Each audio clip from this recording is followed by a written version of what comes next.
Hello friends, आज हम 10th class की बुक फर्स्ट फ्लाइट का चैप्टर 7 करने जा रहे हैं, जिसका नाम है ग्लिम्प्स ऑफ इंडिया। भारत की एक झलक। ग्लिम्प्स का मतलब क्या होता है? झलक। और इस चैप्टर में 3 पार्ट दिए गए हैं, जिनमें से आज हम पहला पार्ट करेंगे, जिसका नाम है अ बेकर फ्रॉम गोवा। ये इस चैप्टर का पहला पार्ट है और इसको लिखा है लूसियो रोड्रिगीज ने। लूसियो रोड्रिगीज एक कोंकणी एसेइस्ट हैं और इस चैप्टर में इन्होंने बताया है कि गोवा में एक व्यक्ति जिसको पेडर कहा जाता है, जो चीज़ों को बेक करता है और उनको बेचता है, उसका कितना महत्व होता था बहुत पुराने समय में, जब ये राइटर एक बच्चा था। गोवा के बारे में थोड़ा सा आपको बता देता हूँ। गोवा के ऊपर 450 साल तक पुर्तगालियों ने राज किया और उसके बाद 19 दिसंबर 1961 को गोवा को भारतीय प्रशासन को सौंप दिया गया। जो ये राइटर हैं, इन्होंने इंग्लिश में और कोंकणी लैंग्वेज में पीरियोडिकल्स और मैगजीन्स के लिए लिखा है। इस चैप्टर में राइटर हमें बताता है कि जब हम छोटे छोटे थे तो ये गोवा की अपनी याद को एक्सप्लेन करता है। कहता है कि जो हमारे एल्डर्स हैं उनको हमने कहते हुए सुना है कि जो पोर्तुगीज यानी कि जो पुर्तगाली हैं और उनके द्वारा बनाए गए लोव्स ऑफ ब्रेड, उनके द्वारा बनाए गए जो ब्रेड हैं वो आज भी फेमस हैं।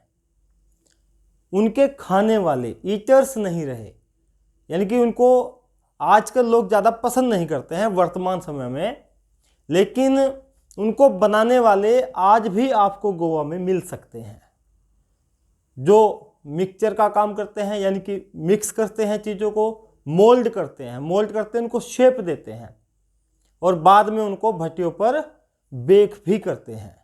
यानी कि उनकी भट्टियों की आग, फर्नेसिस क्या होते हैं? भट्टियाँ। जो उनकी भट्टियों की हीट है वो आज भी वहाँ पर है।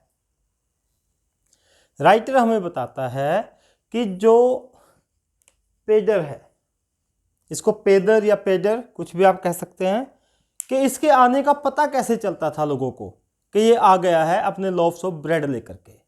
इसके पास एक बैम्बू स्टिक होती थी और बैम्बू स्टिक को ये ठक ठक करता हुआ आता था। उसकी जो थर्ड साउंड थी, जो जिंगल साउंड थी, उसे पता चल जाता था, वो जिंगल साउंड इसके आने का सूचक होती थी कि ये आ गए हैं। और गोवा में इनको आज भी देखा जा सकता है।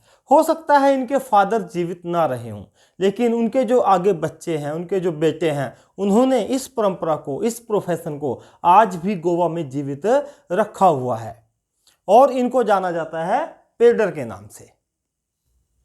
राइटर बताता है कि जब हम छोटे छोटे थे, जब हम बच्चे थे, तो जो पेडर है वो सुबह के टाइम जिंगलिंग साउंड करता हुआ अपने बैम्बो स्टिक से आ जाता था और हमें जगाता था।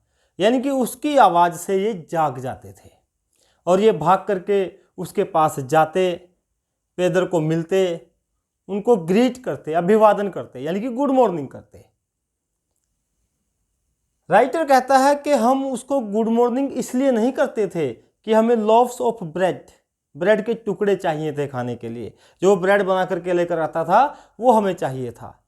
वो टुकड़े तो इनके जो मेड सर्वेंट होती थी, जिनका नाम इसमें बताया है पास्किन और बेस्टिन, ये नाम बताए हैं मेड सर्वेंट के, कि ये होती थी, वो लोव्स ऑफ ब्रेड लेकर के जाती थी। फिर हम क्यों आते थे? राइटर बताता है कि जो पेदर है वो हमारा एक मित्र की तरह बिहेव करता था, हमारे साथ एक गाइड की तरह बिहेव करता था, एक कंपेनियन की तरह उसका हमारे साथ बर्ताव होता था। लेकिन हम उसके पास लोव्स ऑफ ब्रेड के लिए तो आते नहीं थे, तो फिर किस लिए आते थे? पेदर एक बैंगल्स बनाता था गोल गोल, किसकी? ब्रेड की, और वो बहुत मीठी होती थी। वो स्वीट ब्रेड कहा है इसमें कि वो स्वीट ब्रेड होती थी, हम उसके लिए आते थे, हमें वो चाहिए होती थी। राइटर बताता है कि पेदर दिन में 2 बार आता था। एक तो सुबह जब उसकी बास्केट भरी होती थी लोव्स ऑफ ब्रेड से, और फिर वापस आते हुए जब उसकी बास्केट खाली होती थी। कहता है जब वो सुबह आता था तो आकर के घर की मालकिन को, यानी कि जो घर की मुखिया होती थी, जो घर की सबसे बड़ी महिला होती थी, उसको ग्रीट करता था, गुड मॉर्निंग कहता था, और उसको क्या बोलता था कि आपको क्या क्या चाहिए, और फिर लेकर के वहाँ से कौन जाते थे, सर्वेंट लेकर के वो सामान लेकर के जाते थे। लेकिन राइटर कहता है कि हम सारे बच्चे उसके इर्द गिर्द इकट्ठे हो जाते थे और हमें वो माइल्ड रिब्यूक, हल्का सा डांटना, चलो पीछे हटो, ऐसे पास मत आओ, ऐसे करके इनको पीछे हटा दिया जाता था। लेकिन बच्चे कहाँ मानने वाले थे। बच्चे कभी बेंच के ऊपर चढ़ जाते और कभी पैरापेट होती है मुंडेर के ऊपर चढ़ जाते, किसी दीवार के ऊपर चढ़ जाते और बास्केट के अंदर झांकते थे। तो बास्केट नीचे नहीं रखी होती थी क्या कि भाई उनको ऊपर चढ़ना पड़ता था। बिल्कुल सही, बास्केट जो है वो अपनी बैम्बू स्टिक के ऊपर रखता था। जैसे आपने बेलपुरी वाला देखा होगा, वो एक थिंग के ऊपर, एक बास्केट के ऊपर अपनी वो सारी चीज रख के रखता है बेलपुरी, जिसमें से वो निकाल के देता रहता है। तो ऐसे ही पेदर क्या करता था, इतनी ऊंची बैम्बू स्टिक थी, उसके ऊपर उसको टिका लेता था, तो वो बच्चों से थोड़ा ऊंचा हो जाती थी, इसलिए बच्चे किस पे, बेंच पे चढ़ जाते थे या दीवार पे चढ़ करके उनको देखते थे। और राइटर हमें बताता है कि जो लोव्स ऑफ ब्रेड थे वो तो बड़ों के लिए थे, और बच्चों के लिए क्या था, बच्चों के लिए तो वही बैंगल्स ऑफ ब्रेड, जिसको स्वीट ब्रेड कहा है, बच्चों के लिए वो होती थी। बच्चे सुबह सुबह उठ करके जब उसकी जिंगलिंग साउंड सुनते थे बैम्बू स्टिक की तो आ जाते थे, तो ब्रश तो करते नहीं थे, ऐसे ही बिना ब्रश किए ही आ जाते थे, और कहते भी थे कि हम ब्रश करें क्यों, भाई टाइगर कभी ब्रश करते हैं। राइटर ने बचपन में जो बच्चे होते हैं उनकी तुलना किससे की है, टाइगर्स से की है। कि टाइगर्स ने कभी अपने दांतों को ब्रश किया है, अर्थात नहीं करते हैं। और कहता भी है राइटर कि उस समय तो कोई टूथपेस्ट नहीं होता था, मैंगो लीव्स जो आम के पत्ते हैं उनसे दांतों को साफ करना पड़ता था। और कहता है कि हमारा तो मानना ये था जैसे ही हम गर्म चाय पियेंगे हमारा जो मुंह है अंदर से वो अपने आप साफ हो जाएगा। और पेडर की यानी कि बेकर की, जो बेक करता था उन ब्रेड्स को, उसकी इंपॉर्टेंस बताते हुए कहता है कि जो मैरिज गिफ्ट हैं, भाई मैरिज में हम एक दूसरे को गिफ्ट देते हैं, कि मैरिज गिफ्ट बिना स्वीट ब्रेड के माने ही नहीं जाते थे। कि भाई अगर स्वीट ब्रेड नहीं दिया, जिसको नाम बताया है राइटर ने बॉल, जो ब्रेड बैंगल्स थे या लोव्स ऑफ ब्रेड थे, अगर वो शादियों में नहीं दिए जाएंगे गिफ्ट के तौर पर तो शादियों की कोई इंपॉर्टेंस ही नहीं रहेगी। और इस प्रकार से राइटर हमें बताता है कि जो पेदर है वो गांव के लोगों के लिए कितना इंपॉर्टेंट है। हमें क्या जानकारी मिलती है कि कोई भी पार्टी है, कोई भी फेस्ट है, कोई भी दावत दे रहा है, उसमें बेकर का होना बहुत ज़रूरी था, जिसको हम पेदर कहते हैं। और बताया है राइटर ने आगे कि जो महिलाएं हैं वो अपनी लड़कियों की एंगेजमेंट के टाइम पे सैंडविच बनाती थी।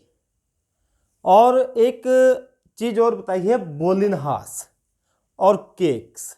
जैसे हम बर्थडे पे केक खाते हैं तो वहाँ पर कोई भी पार्टी होती थी, कोई भी क्रिसमस मना रहे हैं या कोई दूसरे फेस्टिवल्स मना रहे हैं, उनमें बोलिनहास और केक्स बहुत ज़रूरी होते थे। और इनको बनाता कौन था, पेदर।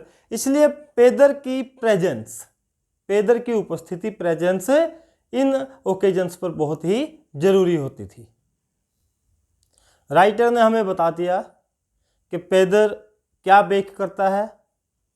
उसकी मिठाई को बॉल, बोलिनहास, loaves of bread, sweet bread, बहुत सारे नामों से पुकारा गया है। और अब राइटर चर्चा करता है पेदर की यूनिफॉर्म की, ड्रेस की। इसकी ड्रेस को बोला है कबाई। राइटर कहता है कि बहुत पहले समय में, जो बहुत पुरानी बात है, तब ये एक सिंगल फ्रॉक टाइप ड्रेस पहनते थे। एक सिंगल ड्रेस होती थी जो घुटनों तक जाती थी, यानी कि हमारे नीच तक चली जाती थी। तो उस ड्रेस को बोला है कबाई। और कहता है कि जब हम पैदा हुए हमारा बचपना चला, हम बचपन में खेलते थे और उस समय भी पेदर आता था, तो ड्रेस में थोड़ा बहुत चेंज हो गया। और ड्रेस में क्या चेंज हो गया कि ऊपर तो ये शर्ट पहनने लग गए और नीचे एक पतलून यानी कि ट्राउजर पहनने लग गए। और ट्राउजर फुल पैंट नहीं होता था, लेकिन इतना भी नहीं होता था कि निक्कर टाइप हो।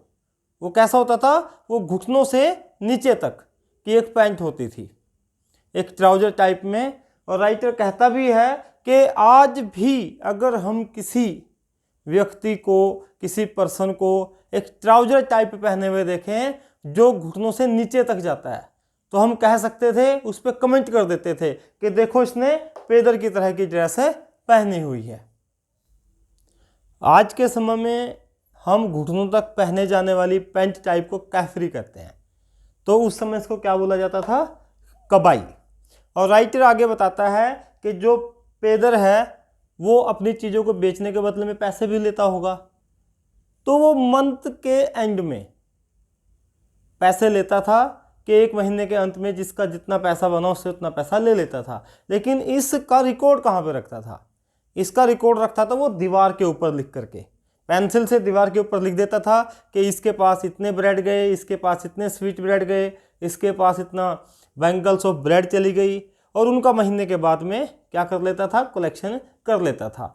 उस समय अगर पुराने टाइम की बात करें, राइटर कहता है कि उस समय के पेदर कभी भी भूखे नहीं मरते थे, एक अच्छा प्रोफेशन माना जाता था। हालांकि आज के समय में पेदर का प्रोफेशन इतना अच्छा नहीं है क्योंकि उनकी डिमांड कम हो गई है।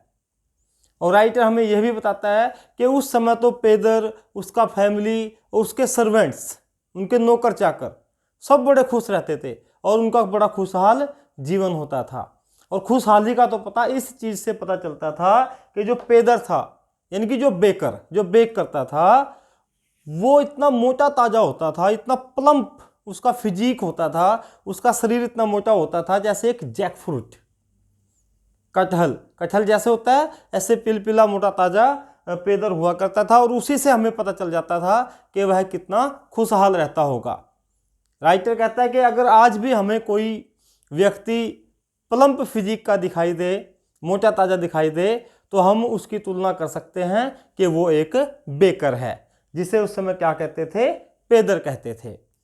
आई होप कि आपको पूरी कहानी समझ में आ गई होगी। अगर अभी तक आपने मेरे चैनल को सब्सक्राइब नहीं किया है तो इसे सब्सक्राइब कर दें, वीडियो को लाइक करना और शेयर करना बिल्कुल भी ना भूलें, कमेंट बॉक्स में कमेंट जरूर लिखें और बेल आइकन को जरूर प्रेस करें ताकि आने वाले वीडियोज़ के नोटिफिकेशंस आपको मिलते रहें। Thank you, have a nice time.